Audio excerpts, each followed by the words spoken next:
The Riddle Song, by urban fiction author Kennedy Brown. Some I know whatever you did years ago. Kind of messy. Nelsha. Chapter 1.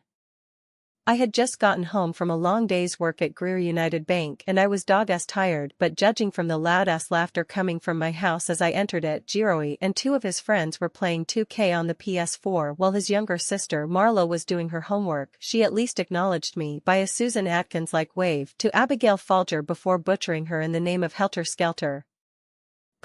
These two teenagers drive me crazy, but after my husband died 4 years ago, the two of them and family members are all that kept me going, but had it not been for Jiroi and Marlo, I knew my late husband Lee would not want me mourning, well, at least not this long, and although the kids were mourning alongside me, I knew I had to be strong. I would not want to let them down. They have lived that too many times. Lee and I were not their parents, but we have raised them since they were preschoolers. Their mother, Lorraine, is my older sister who is strung out on drugs. She was in one bad relationship after another. I cannot even count the times when my siblings, parents, and in-laws had gotten at our beds, because she had either left her kids unattended or has been found beat up by trying to snatch drugs from dope boys while giving them blowjobs. She would either wind up in a hospital or being beaten on until one of us showed up to pay off her debt. But one day when Jiroi was 4 and Marlo was 2, my sister showed up on my doorstep with her babies, Lee and I had just gotten married.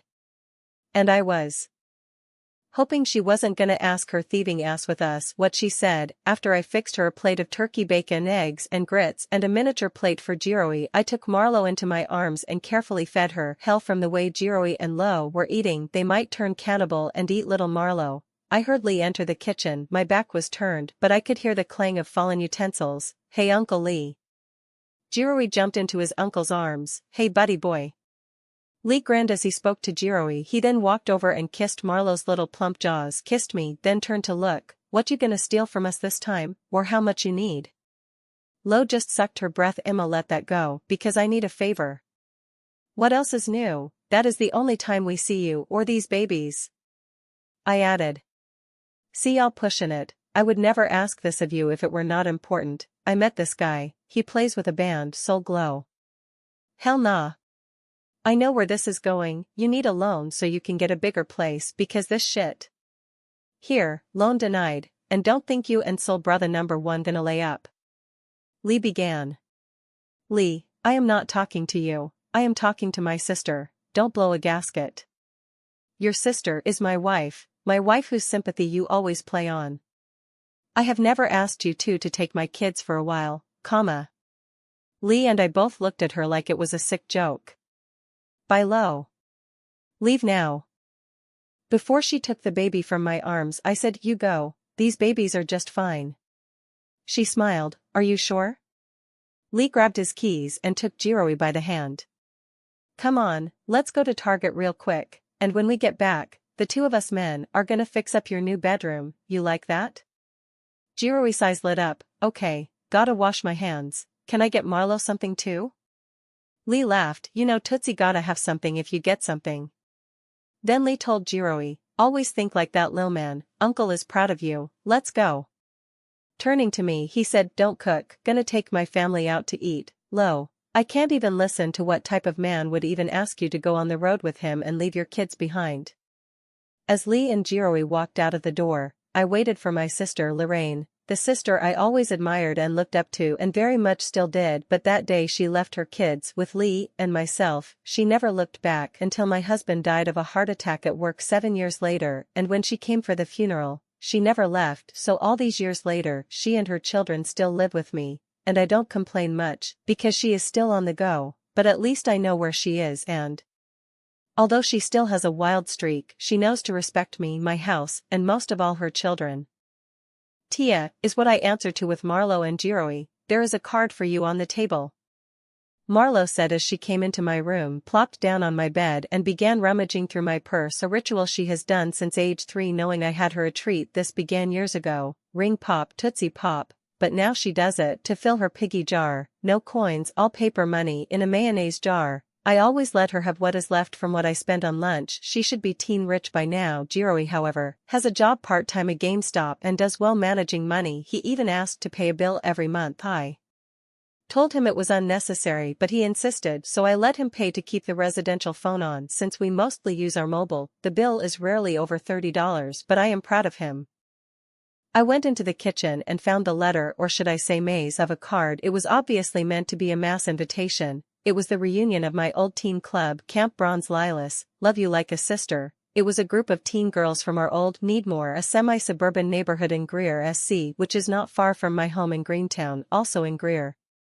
The girls in our neighborhood ages 12 to 17 attended 2 weeks in the summer. It was located near Table Rock and founded by the two nosiest broads in our neighborhood, my mother Marie68, and my homegirl, Tessa's Aunt Pam.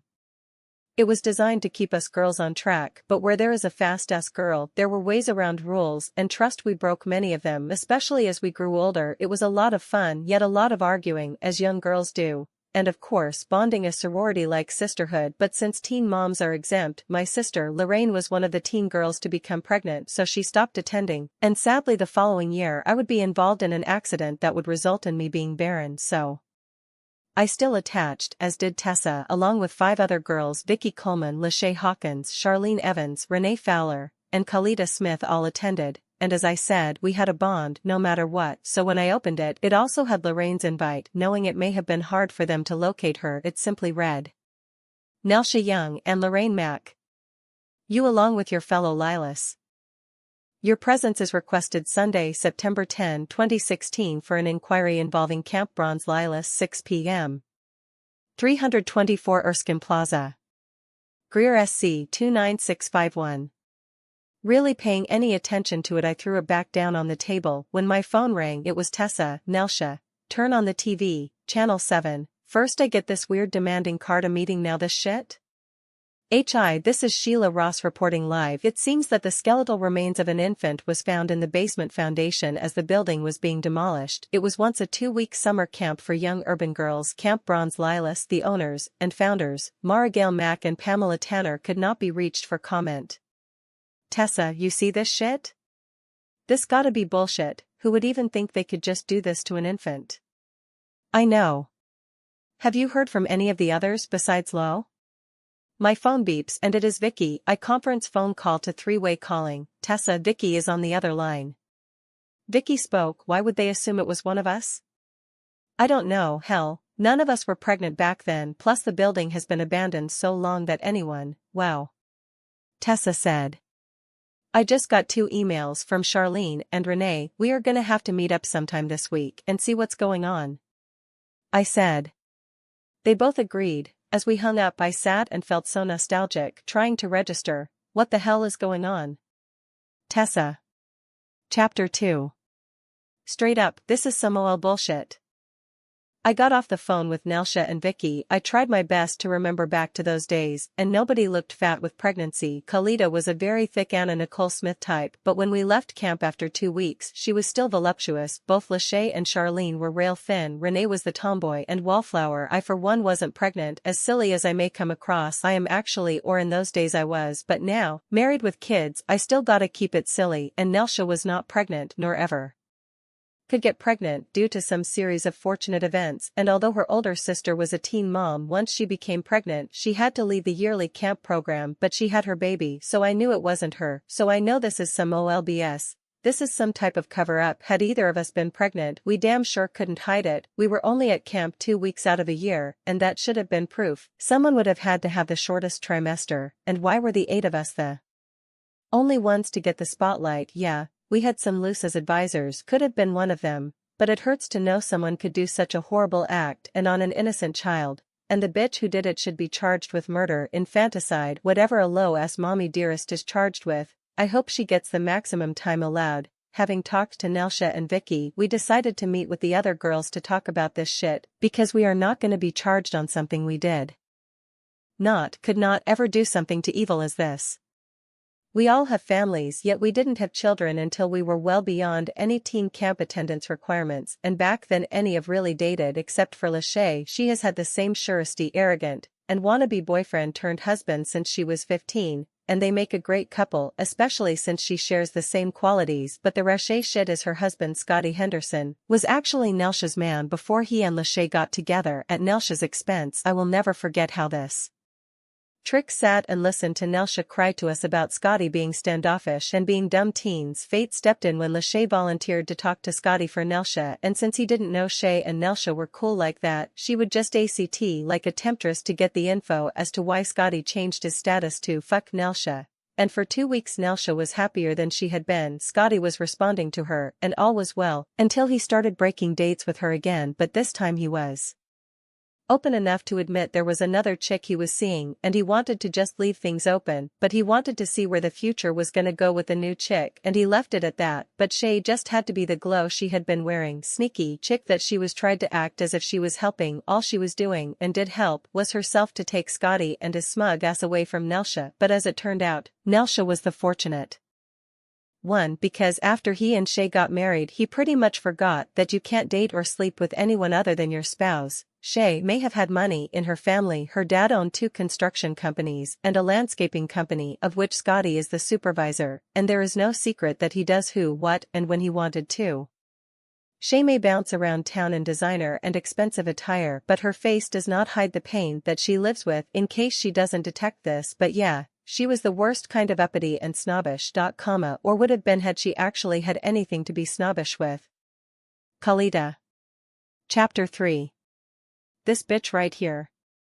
I am running a bit late, but on my way to meet y'all. This is straight ignorant, I said to my homegirl Nelsha as she and I hung up. I began thinking back down memory lane. It has been all over the news about an infant's remains had been found at our old campground. I at first thought the card was from someone trying to be funny. I have always been thick, but when I was at camp I was not even dating, let alone fucking. See, many people mistake us thick girls as being so desperate to be found attractive, when in fact we are stoic, statuesque.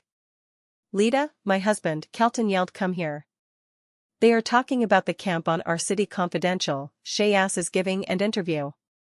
I hurried to grab my soda and plopped down beside my hubby, who handed me remote to raise the volume, as I sent text messages for Nelsha, Tessa, Vicky, and Renee so they could tune in also.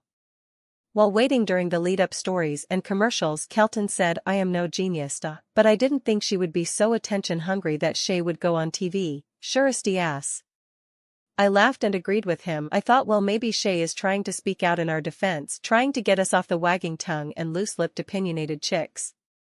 Welcome to our City Confidential. I am Kendra Hayes. Thank you for joining us. Last week, as the old teen camp for young teen girls owned by Mara Gale Mack and Pamela Evans was in demolition of the main building that housed at least 40 girls for 2 weeks during the summer 1986-1994, when the skeletal remains of a fetus in the boiler room incinerator, it was reported that a few of the young girls, now young women, are being questioned by authorities. But today we have one of the young ladies, Lachey Hawkins-Irby, has agreed to sit down with me to tell the reasons why neither she nor her friends could have been the culprit. Help me welcome Lachey.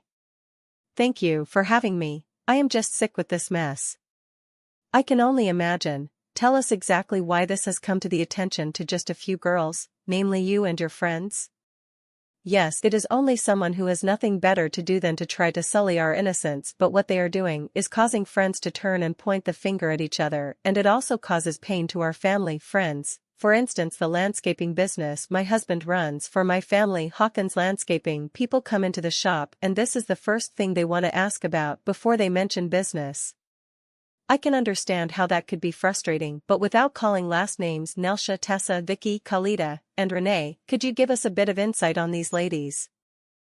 Nelsha and I grew up next-door neighbors, and we have a friendship that exists to this day, although we did have a parting of ways once due to the fact she was dating the man I would marry, but this I can say. Nelsha, I know 100% didn't do it. She has been barren since an accident at 16. Tessa is still in touch time to time, and there is not a dangerous bone in her body. She got married right after high school, and when she gave birth it would be a few years later, after she had already had her child. She met a nice guy. She would marry any man so that her child would not be raised in a single-parent home, much like she did. I mean, her parents are married. Her dad just left everything up to the mother. Vicky and Renee are out of the question. Vicky was a kind of wallflower and has never, even to this day, had an exclusive relationship, but I do not look down on her. She is a whiz with her 4 kids, despite the fact they all have different fathers. Prove that she would never have done something such as this. Renee is married, but she is now, and for as long as I can remember, has been with the same woman for 7 years. And Khalida has always been thick or big-boned, but she was not pregnant then. Either she left camp each year as big or bigger than she was when we arrived. Wow, quite a story. We all here are hoping it ends well. Thank you so much Lachey Hawkins Irby for taking the time to give us insight of this tragic story. Kelton and I were shocked, but before they could turn off Kendra's mic, she was clearly saying in distaste and embarrassment of Shay. The reporter was heard mumbling, "This bitch right here."